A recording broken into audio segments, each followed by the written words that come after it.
Hello students, welcome back again in my YouTube channel Study at Home with Sandeep Tripathi. So students, in today's video I have taken one more chapter of class 10 CBSE board, which is chapter number 7 Glimpses of India. So students, देखिए अभी आप लोग का exam भी बेटा काफ़ी close आ गया है एंड आई थॉट क्यों ना जो भी रिमेनिंग चैप्टर्स मेरे रह गए हैं आपके इस लिटरेचर सेक्शन में उसको भी फिनिश कर लिया जाए। और इसी के साथ ही साथ होगा क्या कि अगर आपने ऑलरेडी ये चैप्टर पढ़ा हुआ है तो एक बार फिर से आपका रिवीजन हो जाएगा। सो चलिए रिमेनिंग चैप्टर को हम लोग स्टार्ट करते हैं। चैप्टर 6 तक मैं आपको बता दूं कि मैं पहले ही फिनिश कर चुका हूं। जिन बच्चों ने ना देखा हो चैनल के प्लेलिस्ट में जाइए, क्लास 10th इंग्लिश लिटरेचर नाम का फोल्डर मिल जाएगा, वहां से आपको रिमेनिंग सारी वीडियोस मिल जाएंगी। और स्टूडेंट्स देखिए है क्या कि ये पोर्शन बेटा आप लोगों के लिए इसका डिटेल नॉलेज होना बहुत ज़रूरी है।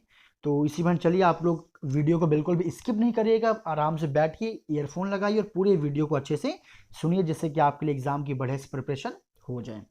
तो देखिए आज की जो लेक्चर है, इस लेक्चर में कवर करने वाला हूँ first part of this chapter. I hope आपको पता होगा कि there are 3 chapters, there are 3 sections in this chapter. A baker from Goa, second is Coorg and the tea from Assam. So these 3 parts I will provide you in 3 videos. So students देखिए इसमें जो इस video जो भी आपका रिस्पॉन्स होगा वो वही डिसाइड करेगा कि आगे की वीडियोस में रिकॉर्ड करूं या ना रिकॉर्ड करूं। इसीलिए आप लोग बेटा अपना फीडबैक ज़रूर शेयर करिएगा कि जो मेरा एफर्ट है ये आप लोगों के लिए यूजफुल है या नहीं है। फाइन, एंड कमेंट और लाइक तो बनता ही है, ज़्यादा से ज़्यादा शेयर भी करिएगा। सो अब बेकर फ्रॉम गोवा, देखिए चैप्टर का यहाँ पे जो फर्स्ट पार्ट उसका टाइटल ही है। तो बेकर फ्रॉम गोवा का मतलब क्या है? गोवा में देखिए जो बेकिंग का काम करते हैं ना उन्हें बेकर बोलते हैं। जो लोग पाव रोटी ब्रेड वगैरह बनाते हैं बेटा उन्हें क्या बोलते हैं? बेकर बोलते हैं। तो जो गोवा के बेकर उनकी कोई एक हिस्ट्री है, उसी को यहाँ पे एक्सप्लेन किया गया है। सो देखिए यहाँ पे है भी, this is a pen portrait of traditional Goa village baker who will still has an importance place in his society.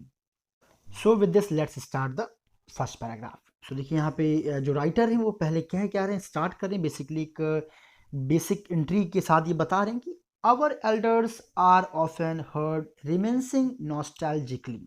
कहने के मतलब ही वो कह रहे हैं कि अक्सर देखिए आपने भी देखा होगा हमारे बेटा जो एल्डर्स होते हैं, जो बड़े होते हैं, लाइक आप लोगों के घर में दादाजी लोग हैं या फिर आपकी नानी लोग होंगी, जो भी बुजुर्ग लोग होते हैं, अक्सर तो आपने देखा होगा उनके अंदर एक नेचर होता है कि जो पुरानी चीज़ें होती हैं, जो उनके लाइफ में उनके ग्रैंड पेरेंट्स के टाइम में कोई चीज़ घटना घटी हुई होती है, तो कभी कभी ना कभी ओकेजनली आपको डिस्क्राइब ज़रूर करते होंगे, बताते ज़रूर होंगे। तो वही यहाँ पे लिखा गया है कि our elders are often heard, हमारे बड़ों से अक्सर सुना जा सकता है क्या कि रिमेंसिंग नॉस्टैल्जिकली, यानी कि पास्ट बीती हुई घटनाओं के बारे में उन्हें बात करने काफ़ी जो है वो उन्हें अच्छा लगता है, रिमाइंड करना पुरानी चीज़ों को, कि about those good old Portuguese days, किन दिनों के बारे में?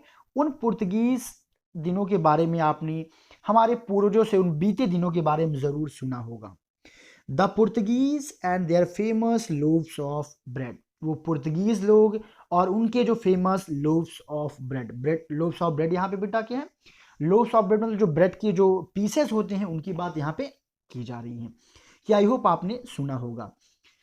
So those eaters of loaves might have vanished, तो आप लोग को पता है प्रेजेंट टाइम में अगर हम बात करें तो पुर्तगीज तो हमारे इस भारत देश में रह नहीं गए, लेकिन आपको पता होगा जो हमारे देश में ब्रिटिश आए, पुर्तगीज आए, कई सारी उनके आने से ये हुआ कि कई सारी चीज़ भी वो अपने साथ लेकर के आए। अब भले वो यहाँ पे नहीं है, अब यहाँ पे उनका साम्राज्य नहीं है, लेकिन उनके द्वारा लाई गई चीज़ें यहाँ पे ज़रूर है। जैसे क्या कहा जाता है कि क्या कि अंग्रेज तो चले गए लेकिन अंग्रेजी छोड़ गए, यानी कई सारे उनके पीछे उनकी चीज़ें भी यहाँ पे, उनकी हैबिट्स यहाँ पे छूट गई हैं, जो हम लोगों ने क्या कर लिया?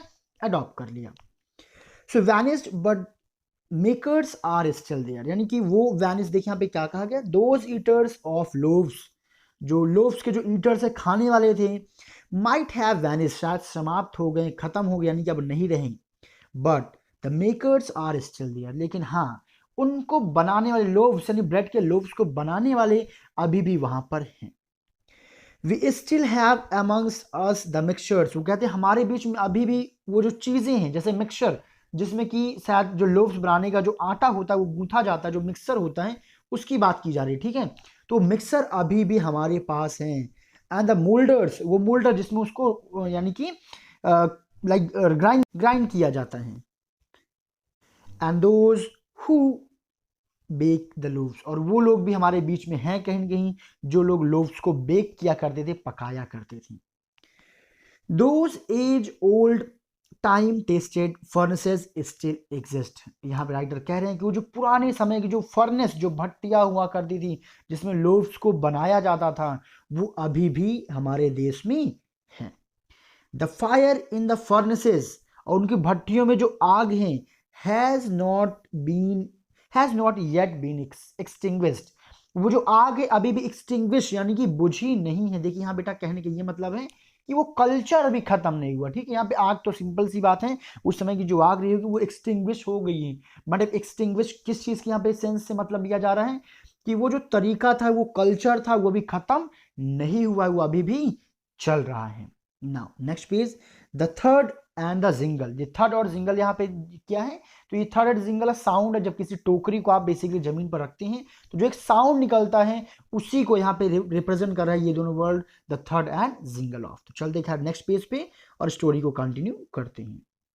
सो students, now we are on the next page. So what it is saying that the traditional bakers bamboos heralding his arrival in the morning. So writer देखिए सामने पास्ट में जाता है और बताता क्या है, क्या द थर्ड and jingle of the traditional bakers bamboos. जो बेकर होते थे उनके जो बैम्बूज, बांस का जो बना हुआ जो इक्विपमेंट जिसे टोकरी बोलते हैं, उसका जो थर्ड का जो जिंगल का जो आवाज होता है वो क्या करता है, हेराल्ड करता है, यानी कि अनाउंस करता है, बताता है, या फिर यूं कहिए इंडिकेट करता है किस चीज के बारे में, हिज अराइवल, उसके आने के बारे में, इन द मॉर्निंग में, सुबह में। यूजुअल आपने जैसे देखा होगा समटाइम्स कोई ऐसी स्पेसिफिक बिट आपको ट्यून्स होते हैं जिसके बजने से आपको आइडिया मिल जाता है कि पार्टिकुलर कोई व्यक्ति क्या बाहर किसी चीज को बेच रहा है। अक्सर आपने अपनी लाइफ में देखा होगा, जब कभी भी आप किसी बीप की आवाज को सुनते हैं, किसी घंटी बजने की आवाज को सुनते हैं, आपका दिमाग क्लिक करता है डेफिनेटली बाहर कुल्फी वाला होगा, आपके माइंड में बेटा आता होगा। जस्ट लाइक जैसे यहाँ पे कहा जा रहा है, जैसे ही राइटर किसकी आवाज सुनता था कि किसी टोकरी, बांस की टोकरी रखने का जो साउंड होता है, थर्ड साउंड जो जिंगल साउंड होता है, उसको सुनते ही राइटर समझ जाता था कि ये किसका राइट, कौन आ गया है, बेकर, यानी कि बेकर जो है पाव वाला आ गया है। And can still be heard in some places. वो कह रहा है कि आज के समय में भी कुछ समय पर ये साउंड सुना जा सकता है, नहीं अब तो उतना ज्यादा नहीं जैसे कि पहले था, जब मैं बचपन में था, जब मैं छोटा था, लेकिन उतनी ज्यादा इस समय जो है इसकी इंपॉर्टेंस नहीं, उतना ज्यादा जो है यूजुअल नहीं है, अब थोड़ा सा रेयर हो गया है, कुछ ही जगहों पे ये चीजें आपको दिखाई देंगी। अब आगे वो कह रहा है कि maybe the father is not alive, शायद पिता जीवित ना हो, but the son still carries on the family's profession. हो सकता है कि उनके जो बेटे हैं वो फैमिली प्रोफेशन को अभी भी जारी रख रहे हो। कहने का मतलब ये है, राइटर कहना चाह रहा है कि यानी जब वो बचपन था तो जो भी व्यक्ति लाता था लोव्स को, हो सकता है वो अब जीवित ना हो, और ये हो सकता है कि उसके बिजनेस को उसके बेटे ने ऑक्यूपाई कर लिया हो, और अब वो क्या कर रहा है, उसे कंटिन्यू कर रहा है। These bakers are even today, ये बेकर्स आज भी हैं, known as pader in Goa, जिसे गोवा में किस नाम से जाना जाता है, पैडर के नाम से जाना जाता है। सो आई होप यहां तक आप लोगों को बेटा क्लियर है सेंस। इजली धीरे धीरे स्टोरी को सुनते जाइएगा, क्योंकि इन सारे स्टोरीज का डीप में नॉलेज होना बेटा आपके एग्जाम पर्पस के लिए बहुत ही इंपॉर्टेंट है। So now let's talk about the next paragraph. अब आगे राइटर बता रहे हैं कि ड्यूरिंग अवर चाइल्डहुड इन गोवा, यानी जब हमारा जो है बचपना था, कहाँ पे, गोवा, यानी कि जब हम गोवा में जब छोटे थे, the baker used to be our friend, जो बेकर होते थे वो हमारे दोस्त हुआ करते थे, कंपेनियन एंड गाइड भी हुआ करते थे।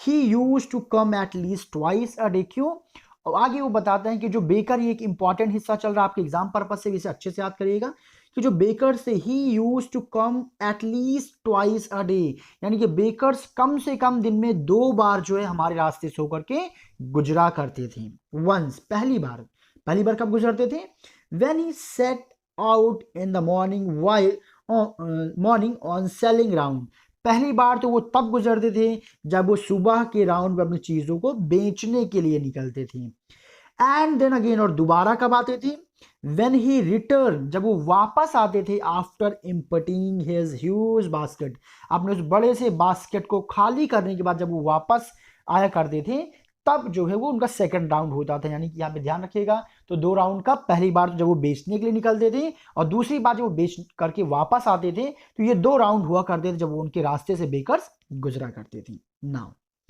The jingling third of his bamboo woke us up from sleep, वो कह रहे हैं कि जो उनके बैम्बू की जो टोकरी बनी होती थी उसका जो जिंगलिंग थर्ड साउंड होता था बेटा, राइटर को वोकअप जगा दिया करता था। कहाँ से? स्लीप, नींद से। राइटर आगे कहते हैं जैसे हमें वो साउंड सुनाई देता, we ran to meet and greet him, हम तुरंत भागते थे कि उससे मिलने के लिए, एंड ग्रीट हिम, उनका अभिवादन करने के लिए, यानी कि उनका जाते ही अंकल को कुछ ना कुछ ग्रीट करके बोलना। Why was it so? यहाँ पे देखिए इंपॉर्टेंट क्वेश्चन राइटर भी पूछ रहे हैं कि आखिर ऐसा क्यों था, यानी राइटर आखिर क्यों उठ करके भागा करते थे और जा करके ग्रीट किया करते थे। बेसिकली आपने देखा होगा ऐसा होता क्या है, ऐसा बेसिकली उस चीज की डिमांड होती बच्चों में कि आइसक्रीम वाला आ गया तो मुझे आइसक्रीम चाहिए, इसलिए आइसक्रीम का जो पार्लर होता है वहां पर जाकर खड़े होते हैं या फिर अपने पेरेंट्स से डिमांड करते हैं। बट यहाँ पे देखिए रीजन क्या है, चलिए जानते हैं। सो देखिए आगे से यहाँ पे राइटर खुद ही एक आंसर ऑफर कर रहा है कि was it for the love of loaf, तो क्या हम लोग उस समय जो लोफ्स यानी कि जो ब्रेड्स हुआ करते थे, क्या उनके लिए भागा करते थे? Not at all. वो कहते नहीं नहीं, बिल्कुल ये बात तो बिल्कुल भी नहीं, ये कारण बिल्कुल भी नहीं है, हमारे भाग के जाने के पीछे कारण कुछ और होता था। क्या? The loaves were bought by some पैस्किन और बेस्टिन। वो कहते हैं जो लोव्स हैं, जो ब्रेड्स हैं, वो तो किसके द्वारा लाए जाते थे? हमारे घर की जो नौकरानियां होती थी, मेड सर्वेंट्स होती थी, वो लाया करती थी।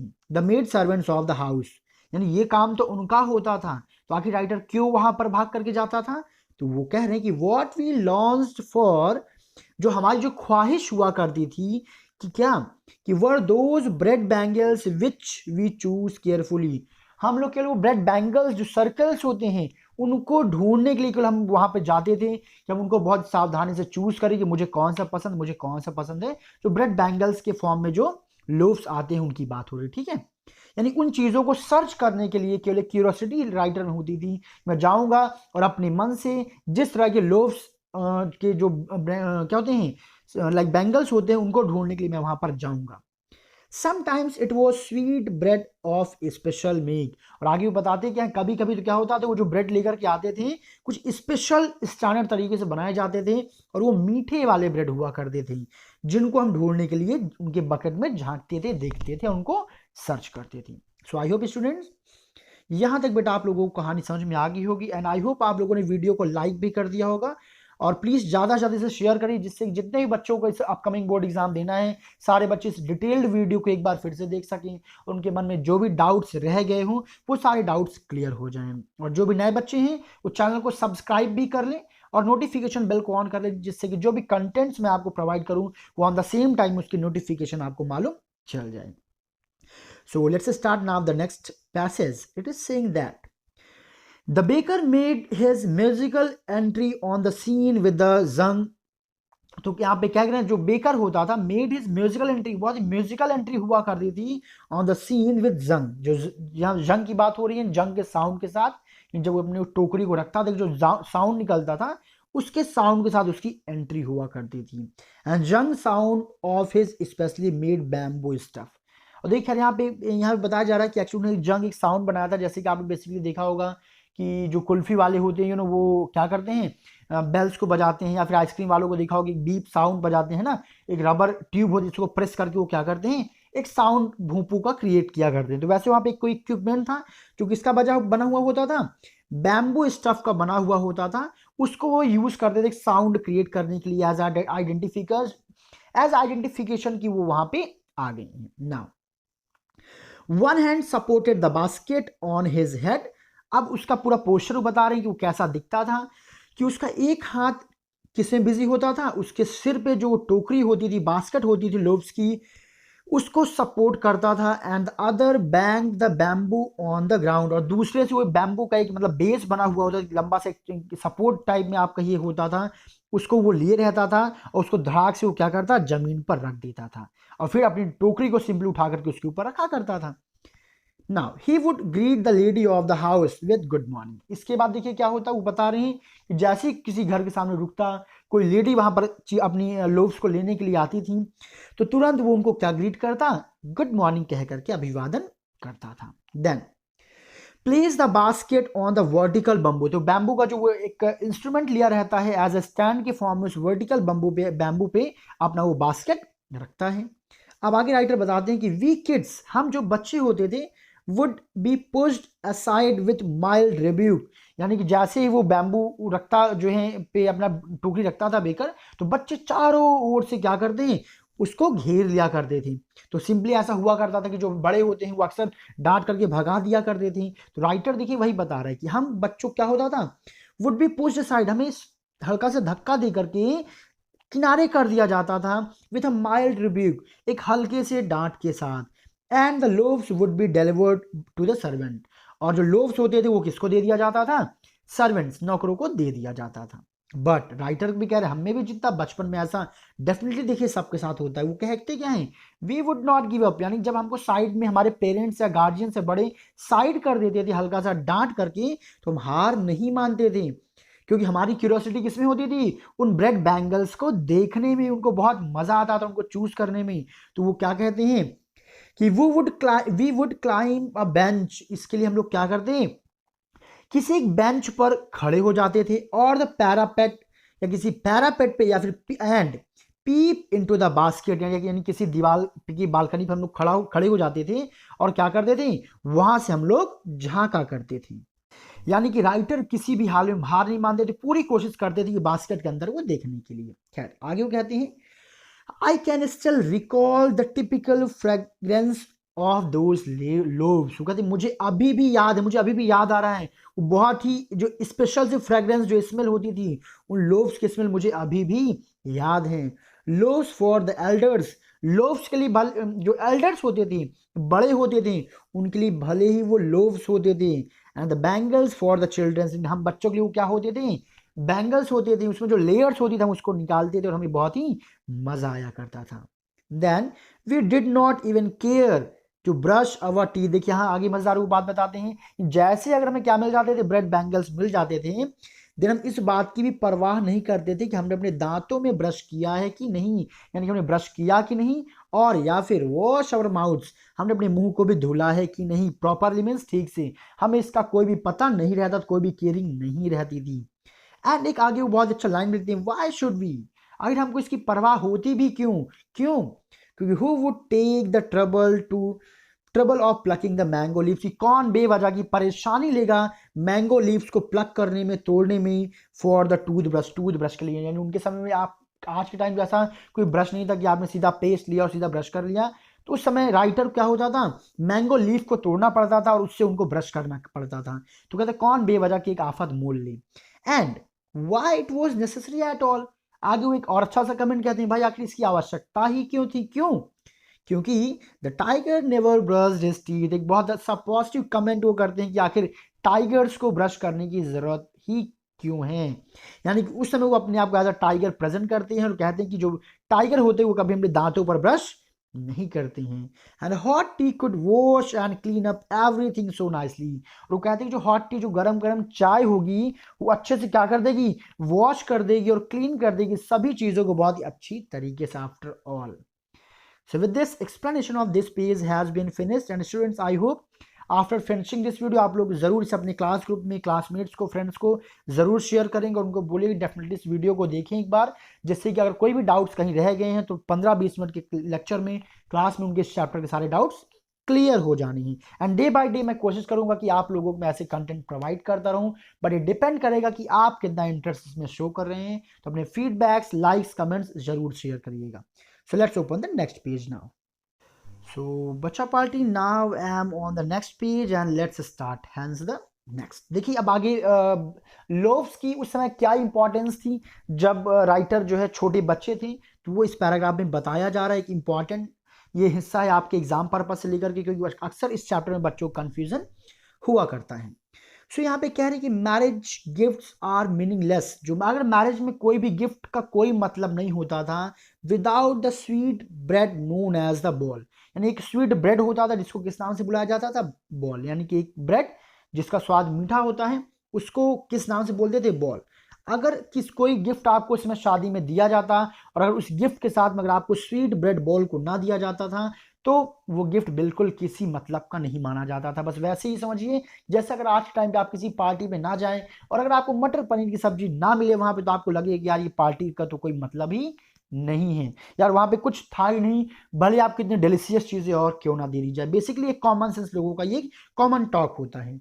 Now so we are on the next line now. Just as party or a feast loses its charm without bread. और यहां तक कि कोई भी पार्टी होती थी, कोई फीस्ट, फंक्शन, फेस्टिवल, सेलिब्रेशन हुआ करता था, वो अपनी चार्म यानी ब्यूटी को खो दिया करता था अगर उसमें ब्रेड को शामिल ना किया गया हो। यहीं से आप अंदाजा लगा सकते हैं कि गोवा में उस टाइम पे ब्रेड की क्या इंपॉर्टेंस थी। Not enough can set to show how important the baker can for a village. खैर पर्याप्त रूप में नहीं कहा जा सकता क्या कि वाकई में जो बेकर्स थे किसी विलेज के लिए कितने इंपॉर्टेंट थे, यानी कि वाकई में वो बहुत इंपॉर्टेंट थे। क्यों, आगे और रीजंस दिए जा रहे हैं।